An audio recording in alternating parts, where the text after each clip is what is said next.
Sunu Presse, à la présentation Aïcha Toupam. Sunu Presse vous est offert par le Grand Carnaval de Dakar. Bonjour. À la traduction devant la Haute Cour de justice, l'affaire Tabaski Ngom et la crise des médias, entre autres sujets, sont mis en exergue par les quotidiens reçus ce matin à Taïroussa, à Trésor. Le secret de l'inexplicable, lit-on dans le journal L'Observateur, revenant sur les révélations de Maître Amadou Sall sur la demande des avocats de l'homme d'affaires concernant les transactions financières entre Safico et le Trésor public.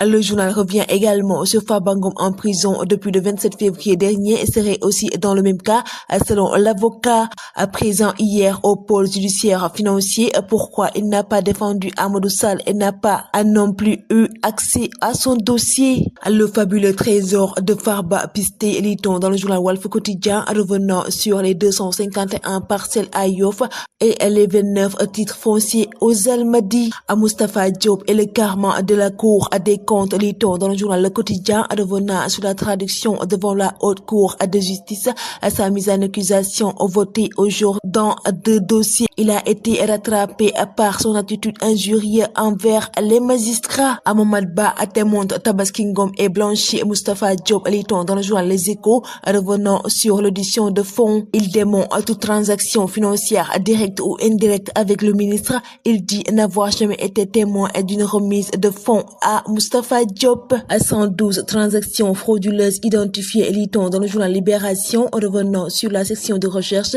qui met à jour un tonton interne à Microsen. Léo Mamadou Diouf, responsable des opérations, Ousmane Racine Mangane, responsable de l'agence du Point E, Serine Koki Diop, responsable au risque et recouvrement Ndéla Mbaye, caissière tombe entre virements frauduleux à compte fictif des commissions prélevées indûment sur les comptes des clients. Les mises en cause avaient formé de l'intérieur un réseau structuré pour détourner les fonds de l'institut financier.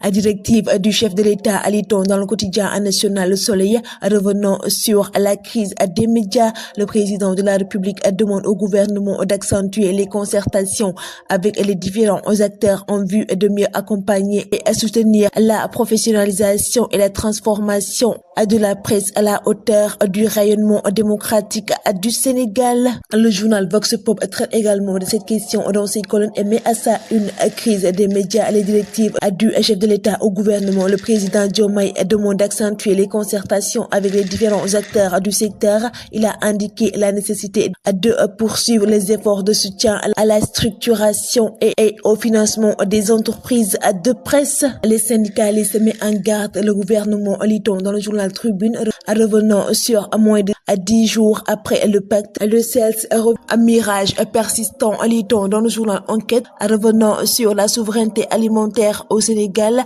pays hôte d'un sommet majeur sur l'alimentation. Le Sénégal incapable de garantir son insuffisance. Le journal revient également sur les cultures comme l'arachide, pourtant massivement subventionné, affiche des performances décevantes. Après de 600 Sénégalais rapatriés en 3 mois, lit-on dans le journal Rewmi Quotidien, entre le Sahel et l'Afrique du Nord, il s'agit de 506 hommes, 56 femmes et 34 enfants. Déjà 200 Sénégalais rentrés volontairement en octobre 2024. Le journal Sud Quotidien revient sur le conclave pour l'élection du pape et met à sa une l'heure du choix à sonner. À gagner ou rentrer, lit-on dans le journal Record, revenant sur les Lions du Sénégal, parlant de la CAN U20 et du mondial Beach Soccer 2025.